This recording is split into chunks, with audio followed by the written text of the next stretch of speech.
Africa মহাদেশের উত্তর পূর্ব কোণ ও এশিয়া মহাদেশের দক্ষিণ পশ্চিম কোণে অবস্থিত একটি ভূমধ্যসাগরীয় রাষ্ট্র হল মিশর এবং প্রাচীন যুগে মিশর সমগ্র বিশ্বের সবচেয়ে প্রাচীন ও সবচেয়ে গুরুত্বপূর্ণ একটি সভ্যতা ছিল।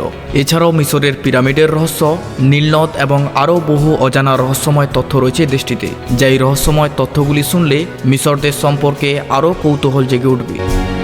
তাহলে চলুন জেনে নেওয়া যাক আমাদের আজকের এই পর্বের মাধ্যমে মিশর দেশ সম্পর্কে অজানা রহস্যময় তথ্য সম্পর্কে।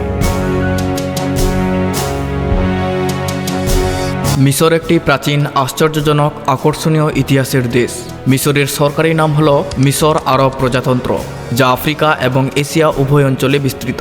সিনাই উপদ্বীপ এই দুটি মহাদেশকে সংযুক্ত করার স্থল সেতু হিসাবে কাজ করে, যা মিশরকে ঐতিহাসিক এবং ভৌগোলিকভাবে একটি কৌশলগত অবস্থানে পরিণত করে। 1936 সালে প্রতিষ্ঠিত আধুনিক মিশরের রাজধানীর নাম কায়রো। মিশরের আয়তন 10,01,450 বর্গ কিলোমিটার।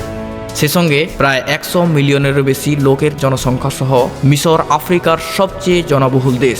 দেশের জনঘনত্ব প্রতি বর্গ কিলোমিটার 100 জন, যা বিশ্বের 83তম সর্বোচ্চ। এবং মিশরের সবচেয়ে আশ্চর্যজনক রহস্যময় তথ্যগুলির মধ্যে প্রথমেই উঠে আসে মিশরের পিরামিড নিয়ে। দেশটিতে প্রথম পিরামিড নির্মাণ করা হয় জোসের নামের একজন ফারাওয়ের জন্য। তার নাম অনুসারে পিরামিডটির নামকরণ করা হয় জোসের স্টেপ পিরামিড, যা এই পিরামিডের কোণাগুলি মিশ্রণ না হলেও এটাকেই প্রথম সত্যিকারের পিরামিড হিসেবে ধরা হয়। প্রচলিত আছে এই সমাধির নকশাকারের নাম ছিল ইমহোতেপ। তাকেই পিরামিডের প্রথম নকশাকার হিসেবে ধরা হয়। প্রথম পিরামিড নির্মাণের পর পরবর্তী ফারাওরা আরও ভালো এবং বড় আকারের পিরামিড নির্মাণ শুরু করে, যা এই পিরামিড তৈরির মূল উদ্দেশ্য ছিল মিশরীয় রাজাদের কবর বা সমাধি দেওয়া। এবং বিভিন্ন তথ্যমতে জানা যায় যে মিশরের সর্বমোট ছড়িয়ে ছিটিয়ে 144টিরও বেশি পিরামিড রয়েছে। তবে শুধুমাত্র 118টি চিহ্নিত মিশরীয় পিরামিড উল্লেখ করেছে, যার মধ্যে প্রায় 80টি পিরামিড তৈরি করা হয়েছিল ক্রুস রাজ্যের মধ্যে, যা এখনও আধুনিক দেশ সুদানে অবস্থিত। তাছাড়াও এদেশের সবচেয়ে বড় পিরামিড হল গিজার গ্রেট পিরামিড, যেটি কুফুর পিরামিড নামেও পরিচিত। এই মিশরের চতুর্থ রাজবংশের দ্বিতীয় রাজা কুফু দ্বারা নির্মিত হয়েছিল।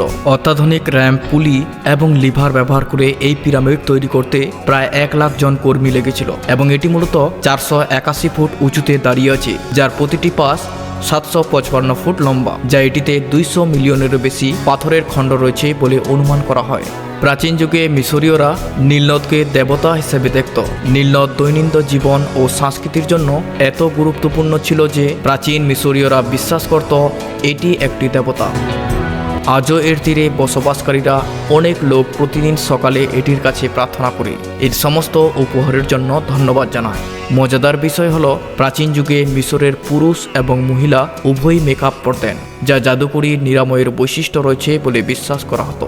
এবং প্রাচীন মিশরীয়রা 2000-এরও বেশি দেবদেবীর উপাসনা করত। প্রত্যেকেই জীবনের বিভিন্ন দিকের জন্য দায়ী এবং বিড়ালদের পবিত্র বলে মনে করা হতো। বিশ্বাস করা হতো যে তারা পরিবারের জন্য সৌভাগ্য নিয়ে আসে। এছাড়াও মিশরের রাজধানী কায়রোর পশ্চিম উপকূলে রয়েছে গেজিরা দ্বীপ। এটি একটি কৃত্রিম দ্বীপ, যা 1868 সালে তৈরি করা হয়েছিল, যেটি একসময় জাহাজগুলির জন্য একটি কৌশলগত বাতিঘর ছিল, যা তাদের পথ চলাচল করে। আজকাল এটি বাইক চালানো এবং মাছ ধরার মতো অবসর ক্রিয়াকলাপের জন্য একটি জনপ্রিয় সাইট। তাছাড়াও দেশটিতে রয়েছে 100 বছরেরও বেশি পুরনো বাজার। মিশরের রাজধানী কায়রোতে অবস্থিত কায়রো টাওয়ার, যা এটি বিস্ময়কর 187 মিটার উঁচু। কায়রো টাওয়ারটি বিখ্যাত ফরাসি স্থপতি গুস্তাভ আইফেল দ্বারা ডিজাইন করা হয়েছিল এবং 1887 সালে একটি শহরের পুনর্নবীকরণ প্রকল্পের অংশ হিসাবে সম্পূর্ণ হয়েছিল। এছাড়াও মিশরে অবস্থিত আলেকজান্দ্রিয়া বিশ্বের প্রাচীনতম শহরগুলির মধ্যে একটি। 331 খ্রিস্টপূর্বাব্দে আলেকজান্ডার দ্য গ্রেট দ্বারা প্রতিষ্ঠিত আলেকজান্দ্রিয়া বিশ্বের সবচেয়ে ঐতিহাসিক শহরগুলির মধ্যে একটি।